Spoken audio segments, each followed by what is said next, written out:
Hi, my name is Brendan Tonkin. I come from Wilsonville, Oregon, about 20 minutes south of the only city in Oregon that anyone ever knows, Portland. I live with my mom, dad, older sister Alex, younger sister Celia, Possum, Cartman, and Jeff. After finding out that I'd have to leave my bros for Ireland, David, Kevin, Jackson, Michael, and I made a point to go do boat things and hang out as much as possible. Eventually, time had come, and after having to decide what I wanted to bring, pack it all up, and scoot over to the airport, I was on my way. This was my first experience flying alone, and of course, it had to be international, didn't it? Well, somehow, after too long, I landed in Dublin. I was 8 hours in the wrong time zone and still completely energized. It was amazing. We got a tour around the city to see the things that Dublin offers, taken around to community college, that is Dublin Business School, given a schedule and told to function. The freedom was unlike what I'd had before. At Dublin Business School, I took college writing, dramas and context, media culture and society, Irish life and cultures, and the global experience. It was a true Irish educational experience. With the NUin program, we had the pleasure of exploring outside of just Dublin, around Ireland. We saw a real Irish farm, played with real Irish sheep, and milked a real Irish cow. I did not like the cow. We tried to round up some pigs and ate some Irish soda bread that we made ourselves. They took us to Howth, where I saw the postcard perfect views that it had to offer. We went to the west of Ireland, saw Galway, the Alwee Caves, the Cliffs of Moher, the Aran Islands, and Don Angus. We got to go to Northern Ireland and saw Derry, where Bloody Sunday took place, and Belfast, where gates are closed between the Catholic neighborhood and the Protestant neighborhood because of the terrorism during the Troubles.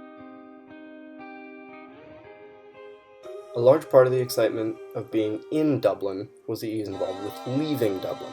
Traveling Europe for the first time was surreal. I went to Basel, Switzerland for the night to go to Munich, Germany for Oktoberfest. The 7 of us sat at a table with 3 real live Germans that helped us knock back a liter or 2 of that golden German nectar. My uncle invited me to his house in the village of Tourette-sur-Loup and showed me Nice, and we also went to the small town of Antibes. Sean, Ian, Phil, and I went to Italy. We spent time in Florence unwinding, saw the David at the Accademia,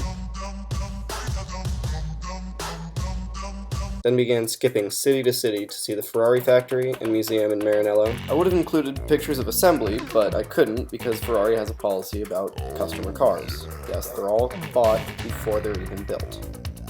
The Ducati factory and museum in Bologna, and the Lamborghini Museum in Sant'Agata and Bolognese.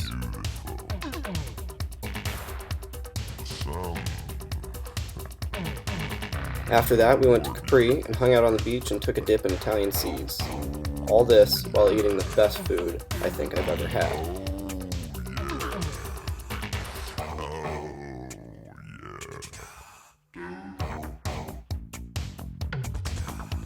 About 3 months in, my family flew out to London, where I met them.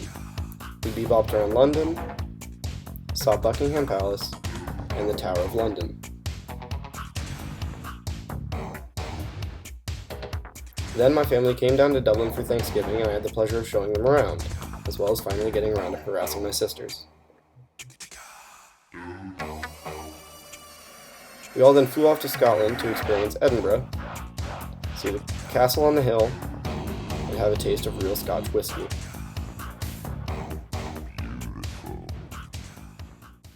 In the last few weeks of being here, I've been going back and forth between excitement to go home and the disappointment of knowing that I'll have to leave this town that I've loved so much. If there's 3 things I've learned from this experience, it's that 1, you can always find a reason to wear a casual jacket. 2, whenever you need a moment, a 20-minute walk to school with nothing but you and your headphones is a great way to get it. And 3, the best way to a good time is always a good group of friends. At 19 years old, I've had Guinness in the oldest pub in Dublin, beer at Oktoberfest, rosé in the south of France, Chianti all up and down Italy, beer in London, ale in Scotland, and this is just the beginning. Everything that I've expected and so much more. But I do have to say, I'm pretty excited to go to Boston with this squad of goons to take on the real Northeastern next semester. I did it my way. Regrets, I've had a few, but then again, too few to mention. I did